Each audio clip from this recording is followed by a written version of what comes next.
الہاکم التکاثر حتی زرتم المقابر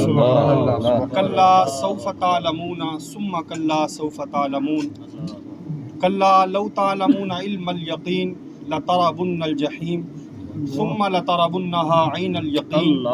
ثم لتسألن یومئذ عن النعیم آمنت باللہ صدق اللہ العظیم ان اللہ و ملائکتہ یصلون علی النبی یا ایہا الذین آمنوا صلوا علیہ وسلموا تسلیما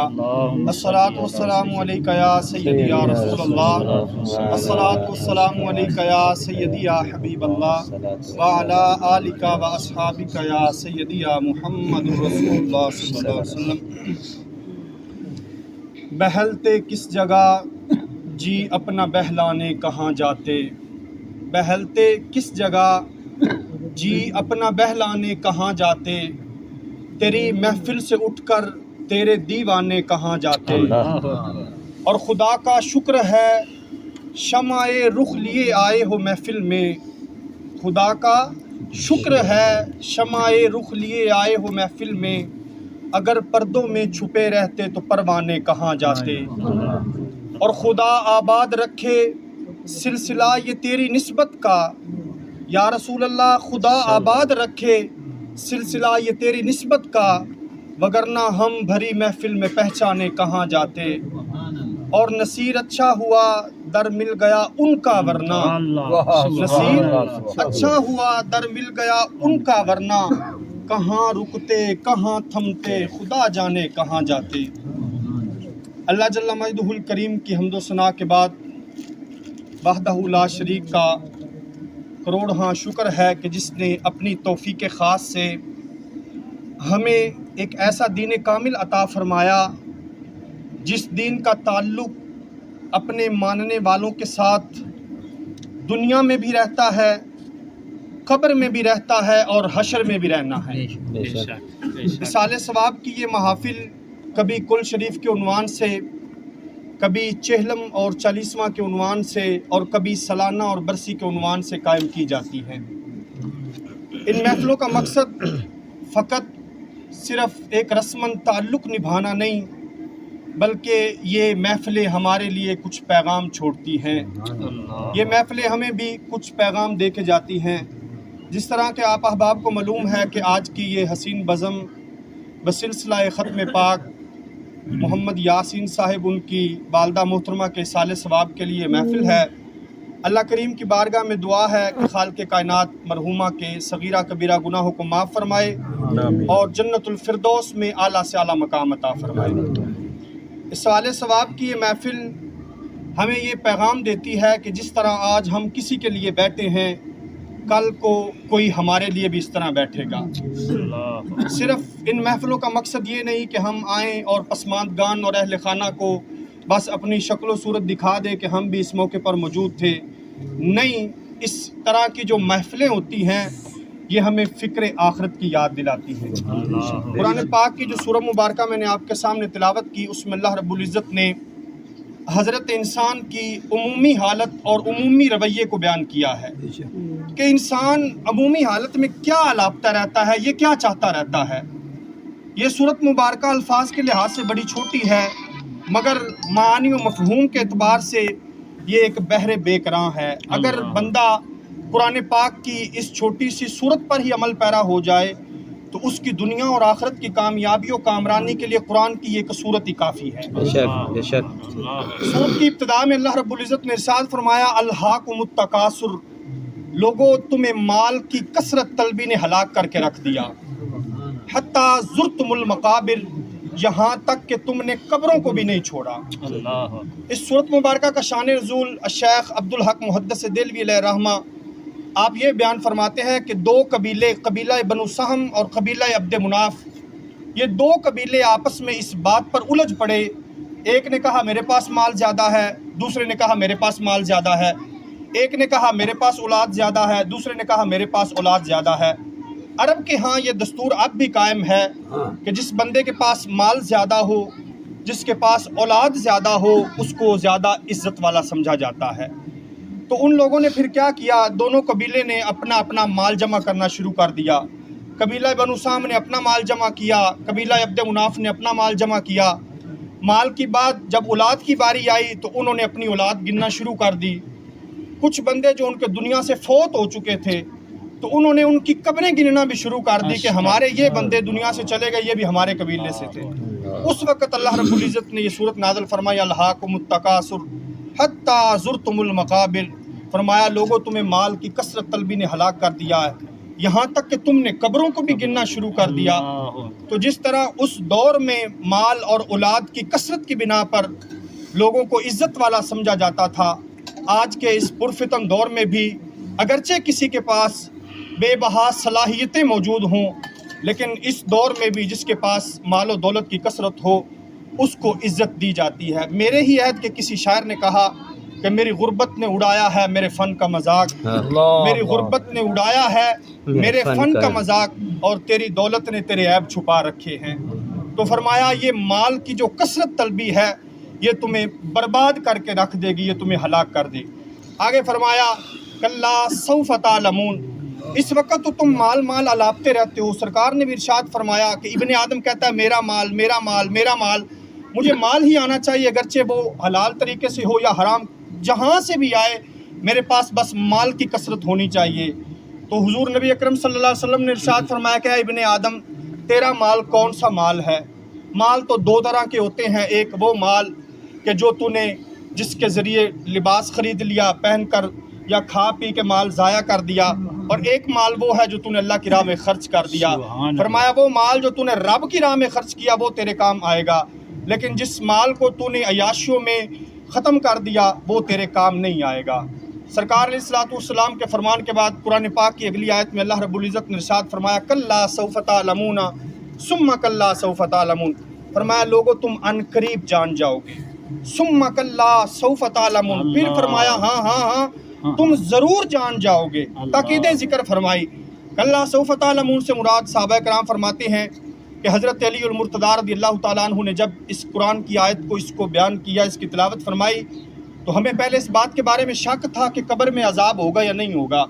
تو فرماتے جب یہ آیت نازل ہوئی کلا سوف تعلمون تو ہمیں یقین ہو گیا کہ عذاب قبر حق ہے۔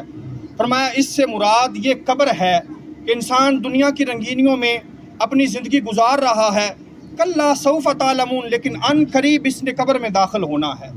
تو فرمایا اس سے مراد انسان کو یہ آیت قبر کی یاد دلاتی ہے کہ انسان دنیا کی یہ عارضی زندگی ہے، یہ 50-60 سال کی زندگی جس میں مصیبتیں بھی ہیں، درد و آلام بھی ہیں، پریشانیاں بھی ہیں، دکھ بھی ہیں، تکلیفیں بھی ہیں، لیکن فرمایا انسان اس کے بعد جو وقت آنے والا ہے وہ دن کوئی 5 سال کا نہیں ہوگا، 50 سال کا نہیں ہوگا، 100 سال کا نہیں، 500 سال کا نہیں، 5000 سال کا نہیں، رب کا قرآن کہتا ہے وہ ایک دن جو ہوگا وہ 50,000 سال کا دن ہوگا۔ تو فرمایا انسان اس وقت کی طرف تو نے جانا ہے، اس وقت بندے کا مال کام نہیں آئے گا، اولاد کام نہیں آئے گی۔ قرآن پاک میں رب فرماتا ہے یوم یفر المرء من اخیہ و امہ و ابیہ و صاحبتہ و بنیہ، فرمایا اس دن کوئی کسی کے کام نہیں آئے گا، اور وہ وقت ہر انسان پہ آنے والا ہے، ضرور آ کے رہے گا۔ بلکہ اللہ رب العزت قرآن پاک میں ارشاد فرماتا ہے کلا اذا بلغت التراقی وقیل من راق وظن انہ الفراق والتفت الساق بالساق، فرمایا اے انسان اس وقت کو بھی یاد کر جب تیری سانس اس ہنسلی میں آ کے ٹھہر جائے گی، کلا اذا بلغت التراقی، جب تیری سانس اس ہنسلی میں آ کے ٹھہر جائے گی، اور اگر تجھے لوگ ہاسپٹل لے کے جائیں گے تو وہاں پہ وینٹیلیٹر پہ ڈال دیا جائے گا، ڈاکٹر بھی تجھے لا علاج کہہ دیں گے، فرمایا انسان والتفت الساق بالساق، اس وقت کو بھی یاد کر جب تیری پنڈلی سے لپٹ جائے گی،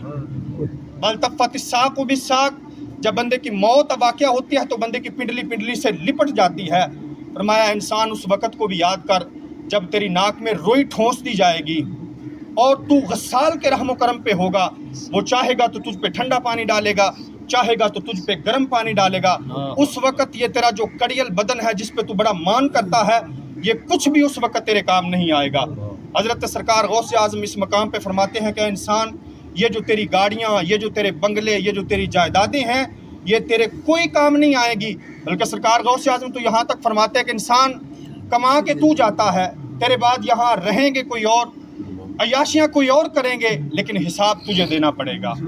تو فرمایا کلا سوف تعلمون کہ ان قریب یاد کرو کہ قبر میں بھی تم نے جانا ہے۔ صحابہ اکرام نے فرمایا کہ اس سے مراد یہ عذاب قبر پر یہ آیت دلالت کرتی ہے کہ بے شک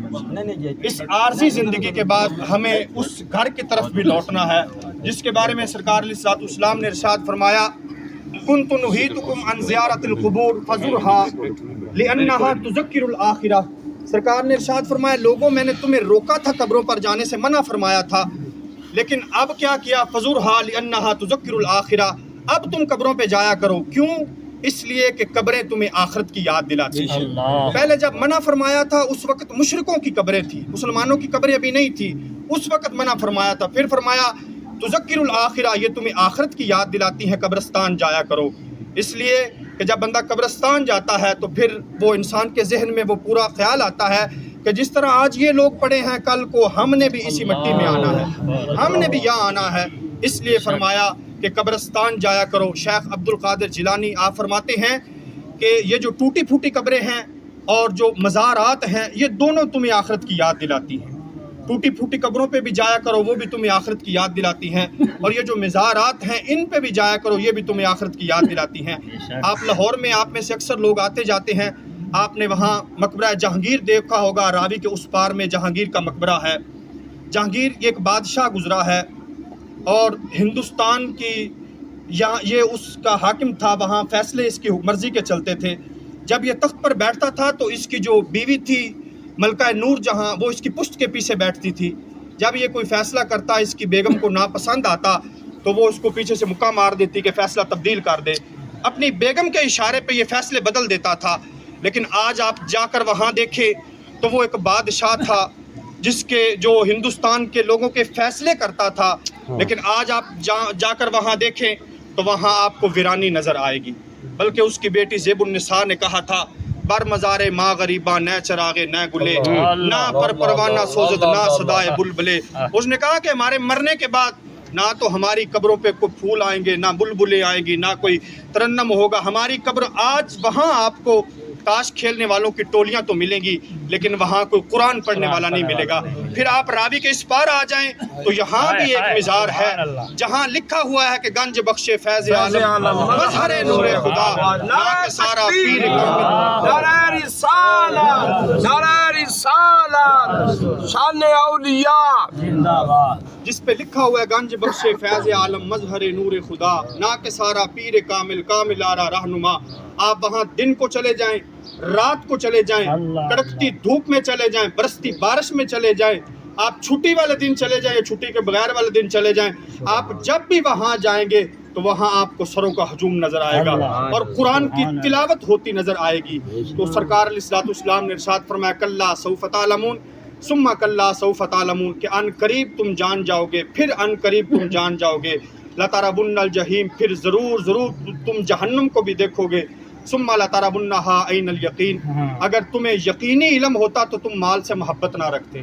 آگے فرمایا ثم لتسألن یومئذ عن النعیم کہ ہاں اللہ رب العزت وہ جو 50,000 سال کا ایک دن ہوگا اس دن تمہیں ضرور اپنی نعمتوں کے بارے میں بھی تم سے پوچھے گا۔ ثم لتسألن یومئذ عن النعیم، پھر تمہیں ان نعمتوں کے بارے میں بھی جواب دینا ہوگا۔ آخری حدیث پاک حضور نبی اکرم صلی اللہ علیہ وسلم نے ارشاد فرمایا کل قیامت کے روز ایک ابن آدم اللہ رب العزت کی عدالت سے اس کو اس وقت تک چھٹکارا نہیں ملے گا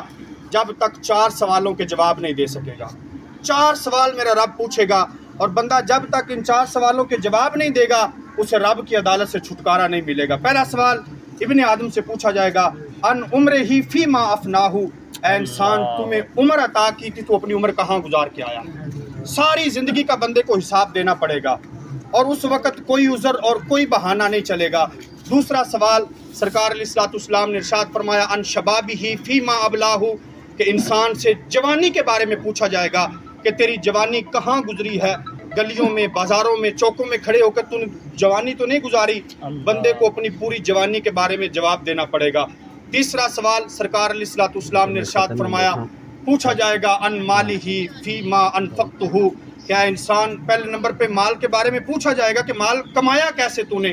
کیا رزق حرام تو نہیں کماتا رہا، لوگوں کے حق تو نہیں کھاتا رہا۔ مال کے بارے میں بندے کو پورا حساب دینا پڑے گا. پھر یہ پوچھا جائے گا کہ وہ خرچ کہاں کرتا رہا, کمایا کہاں سے, پھر خرچ کہاں کرتا رہا. چوتھا سوال سرکار علیہ الصلوۃ والسلام نے ارشاد فرمایا ان علم ہی ماذا عمل فی, بندے کے بارے میں اس کے علم کے بارے میں سوال کیا جائے گا کہ علم کو پڑھ کر تیرے اندر غرور اور تکبر تو نہیں آیا کہ فلاں بندہ تجھے یہ کہے کہ یہ فلاں عالم ہے, فلاں حافظ ہے, فلاں ڈاکٹر ہے, فلاں انجینئر ہے. فرمایا جب تک ان 4 سوالوں کے بندہ جواب نہیں دے گا اسے اللہ رب العزت کی عدالت سے چھٹکارا نہیں ملے گا. تو صاحبو, یہ زندگی کی چند سانسیں جو ہمیں ملی ہیں, آج بھی ڈوبتا ہوا سورج ہمیں یہ بتا کے جاتا ہے کہ ابھی میں مشرق میں غروب نہیں ہو رہا. آج وہ کسی نے کہا کہ آج ساوی نے تے کھلے راوی نے اج ڈوک انوکھڑے ٹکنے نے. ابھی وقت ہے, ابھی وقت ہے اس بارگاہ خداوندی میں اپنے گناہوں کی توبہ کر کے اپنی آخرت کو سنوارے. اللہ رب العزت عمل کرنے کی توفیق عطا فرمائے. خاتمہ بالایمان.